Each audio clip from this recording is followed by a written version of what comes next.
Salam sejahtera, terima kasih karena bersama dengan saya di Nazlin Unity Channel. Kali ini habislah Papagomo, kata netizen.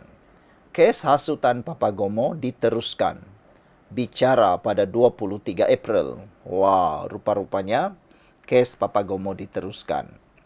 Mahkamah Session di Kuala Lumpur hari ini diberitahu bahawa pihak pendakwaan akan meneruskan kes hasutan membabitkan blogger Papagomo atau nama sebenarnya Wan Muhammad Azri Wan Deris. Timbalan pendakwa raya Muhammad Amir Hamzah Hijaman berkata, pihaknya telah menerima arahan daripada Jabatan Peguam Negara untuk meneruskan kes tersebut setelah mendapati siasatan kes berkenan lengkap. Saya percaya untuk kes ini masih ada lagi ramai saksi dan kita telah tetapkan tarikh perbicaraan pada 23 dan 30 April ini, katanya ketika prosiding di hadapan Hakim Nurma Ismail. Sebelum ini, Wan Muhammad Azri atau Papagomo telah mengemukakan representasi bagi menggugurkan pertuduhan menghasut yang dihadapinya. Pada 2 Mei 2024, Wan Muhammad Azri atau Papagomo 42 tahun mengaku tidak bersalah atas pertuduhan menerbitkan penerbitan menghasut berkaitan isu pemilik KK Supermart, Superstore dan Sendirian Berhad menghadap yang di Pertuan Agong Sultan Ibrahim di laman X miliknya. Dia didakwa melakukan perbuatan itu di sebuah kondominium di Bukit Bintang di Kuala Lumpur pada 12 tengah hari 29 April tahun lepas. Pertuduhan dikemukakan mengikut perenggan 4 dalam kurungan 1 kurungan C Akta Hasutan 1948 yang boleh dihukum di bawah subsection 4 dalam kurungan 1 akta sama itu, membawa hukuman denda maksimum RM5,000 atau penjara tidak melebihi 3 tahun atau kedua-duanya sekali jika sabit kesalahan. Saudara-saudara sekalian, adakah Papagomo akan merana di penjara? Dan mampukah Papagomo membayar denda RM5,000? Kalaulah Papagomo ini tiada yang mensponsor menaja beliau, pasti Papagomo sukar bayar. Tetapi itulah, ada yang menyebut Papagomo kononnya sebagai sabut rupa yang berbayar. Tak pastilah betulkah tidak, kita pun tak tahu. Yang pastinya Papagomo menghadapi bakal dihukum di bawah subsection 4 dalam kurungan 1 akta sama yang membawa hukuman denda maksimum RM5,000 atau penjara tidak melebihi 3 tahun atau kedua-duanya jika sabit kesalahan. Apa pendapat anda semua? Adakah Papagomo akan menang? Apakah Papagomo akan terlepas daripada hukuman kes hasutan ini? Kerana buktinya cukup jelas dan perkara yang jelas mungkin akan berlaku tidak lama lagi. Sekian dulu untuk kali ini. Jangan lupa tinggalkan komen anda. Salam sejahtera. Terima kasih karena bersama dengan saya di Nazlin Unity Channel. Ini berita terburuk untuk Muhyiddin dalam kes hasutan. Muhyiddin terlibat di dalam beberapa pendakwaan berkait dengan kes hasutan. Hari ini, pendakwa akan memfailkan bantahan awal terhadap permohonan Muhyiddin. Apakah permohonan Muhyiddin berkait dengan kes hasutan ini? Peguam mewakili Muhyiddin Yassin memaklumkan mahkamah. Pihaknya memfailkan permohonan untuk merujuk persoalan undang-undang itu pada 4 April lalu. Pihak pendakwaan akan mengemukakan bantahan awal terhadap permohonan bekas Perdana Menteri Muhyiddin Yassin bagi merujuk persoalan undang-undang berhubung Akta Hasutan 1948 ke Mahkamah Persekutuan. Timbalan pendakwa raya Razali C. Ani memaklumkan perkara itu kepada Hakim Mahkamah Tinggi Muhammad Jamil Hussein ketika pengurusan kes hari ini. Terdahulu, Peguam Amir Hamzah Arsyad yang mewakili Muhyiddin memaklumkan mahkamah. Pihaknya memfailkan permohonan untuk merujuk persoalan undang-undang itu bahwa Seksyen 84 Akta Mahkamah Kehakiman 1964 berhubung kes hasutan anak guamnya pada 4 April lalu. Untuk makluman mahkamah, pihak kami telah memfailkan afidavit sokongan dan kami juga akan memfailkan afidavit tambahan bagi menyokong permohonan tersebut. Memandangkan notis permohonan itu belum dimeterai, kami memohon mahkamah menetapkan tarikh pengurusan kes selanjutnya dan memohon kehadiran anak guam dikecualikan pada prosiding akan datang, katanya yang turut dibantu Peguam Joshua T. Hakim kemudian menetapkan 29 April ini untuk pengurusan kes selanjutnya dan membenarkan permohonan pembelaan agar kehadiran pengerusi Perikatan Nasional itu dikecualikan pada prosiding akan datang. Kes itu pada asalnya disebut di Mahkamah Session Gua Musang, Kelantan pada 27 Ogos 2024 sebelum dipindahkan ke Mahkamah Tinggi di sini. Muhyiddin, 77 tahun, mengaku tidak bersalah atas pertuduhan, menyebut perkataan menghasut semasa kempen PRK Nenggiri di Dewan Semai Bakti Felda Perasu antara 10.30 malam hingga 11.50 malam 14 Ogos tahun 2024.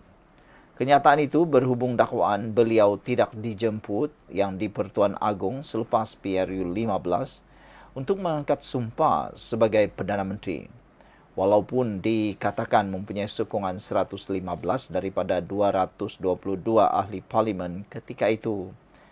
Beliau, iaitu Muhyiddin, didakwa melakukan kesalahan mengikut Seksyen 4 dalam kurungan 1 kurungan B Akta Hasutan 1948 yang boleh dihukum bawah Seksyen 4 dalam kurungan 1 Akta sama. Membawa hukuman denda tidak melebihi RM5.000 atau penjara tidak lebih 3 tahun atau kedua-duanya sekali. Pendakwaan turut dikendalikan Timbalan Pendakwa Raya Azlina Rashid, Nadia Muhammad Ihzar dan Abdul Malik Ayub. Saudara-saudara sekalian, apakah ini akan membawa musibah besar kepada Muhyiddin selepas pendakwa memfailkan bantahan awal terhadap permohonan Muhyiddin? Sekian dulu untuk kali ini. Jangan lupa tinggalkan komen Anda. Salam sejahtera. Terima kasih karena bersama dengan saya di Nazilin Unity Channel. Ini satu lagi rahasia Tun Mahathir yang baru terbongkar yang menggemparkan kita semula berkait dengan 1MDB. Pastinya pendedahan yang diberitahu di mahkamah ini akan membuatkan ramai tertanya-tanya apa sebenarnya niat Tun Mahathir. Dipetik daripada FMT, Dr. Mahathir panggil polis beri taklimat 1MDB, mahkamah diberitahu. Bekas pegawai penyiasat R. Rajagopal berkata, taklimat itu dibuat 5 hari selepas Dr. Mahathir menjadi Perdana Menteri pada tahun 2018.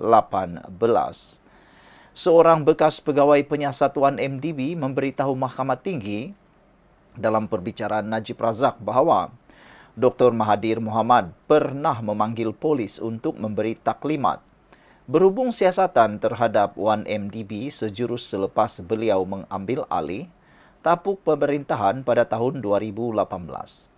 R. Rajagopal berkata pada 15 Mei 2018, beliau bersama Ketua Polis Negara ketika itu, Fuzi Harun, dan bekas pengarah Jabatan Siasatan Jenayah Komersial Bukit Aman, Amar Singh, pergi ke Yayasan Kepimpinan Perdana di Putrajaya untuk bertemu dengan Perdana Menteri yang baru dilantik itu.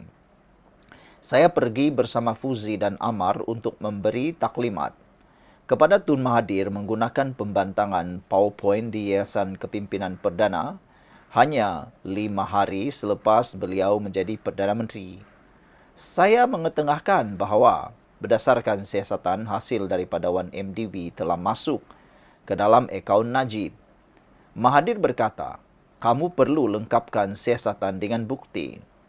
Selepas itu, kami rujuk perkara itu kepada Jabatan Peguam Negara dan saya telah memfailkan laporan penggubahan wang haram bagi memulakan siasatan, katanya, ketika sesi soal jawab atau soal balas. Ketika pemeriksaan semula, Peguam Najib, Safi Abdullah, cuba mendapatkan lebih banyak maklumat daripada Raja Gopal berhubung apa yang berlaku dalam pertemuan tersebut. Bagaimanapun, timbalan pendakwa raya Akram Garib membantah menyatakan bahawa perkara itu adalah bersifat skandal dan akan membuka isu baharu sepenuhnya. Beliau juga memberitahu mahkamah bahawa Mahathir bukan seorang saksi dalam perbicaraan itu. Namun, Safi bertegas bahawa beliau berhak meneruskan soalan kerana ia penting bagi membuktikan Najib tidak pernah campur tangan dalam siasatan 1MDB ketika menjadi Perdana Menteri.